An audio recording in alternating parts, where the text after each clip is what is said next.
అదేంటో ఈ సమాజంలోన మనకు దగ్గర వాళ్ళే మనం ఏదైనా బిజినెస్ చేసుకున్నా కొంచెం ఏదో ఒకటి ఎదుగుదల ఉన్నాయి చూసి ఓర్చుకోలేరనమాట. వాళ్ళ గురించి ఒక కథ చెప్పినా నేనండి. ఈ కథ కలుపుతాం మాత్రం. ఇంకొక విషయం ఏంటంటే ఈ అప్పడాల బిజినెస్ తర్వాత ఆ, చాలా బాగుందనమాట.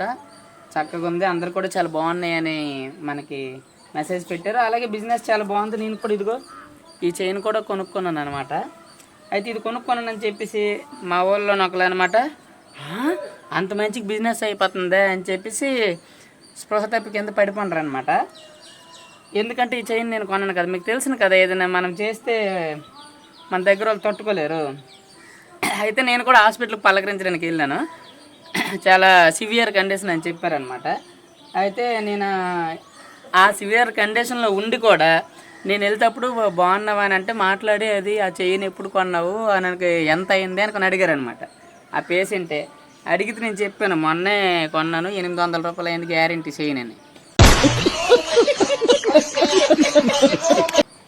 అంతే, దెబ్బకి ఆ సాయంత్రానికే డిశ్చార్జ్ ఇచ్చాంటారు డాక్టర్లు. జస్ట్ ఫర్ ఫన్ అనమాట.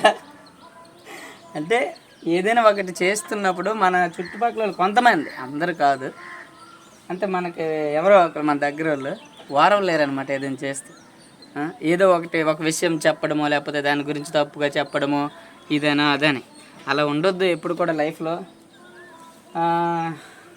Thank you. అండ్ మీకు ఈ తెలకపిండి వడియాలు కానీ నెయ్యిలు అప్పడాలు కానీ అలాగే మినప అప్పడాలు కానీ కావాలనుకుంటే ఈ స్క్రీన్ పైన ఉన్న నెంబర్కి వాట్సాప్ ఏం చేయొచ్చు, అలాగే కాల్ కూడా చేయండి.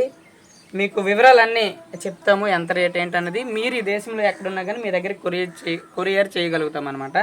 Thank you and love you, God bless you.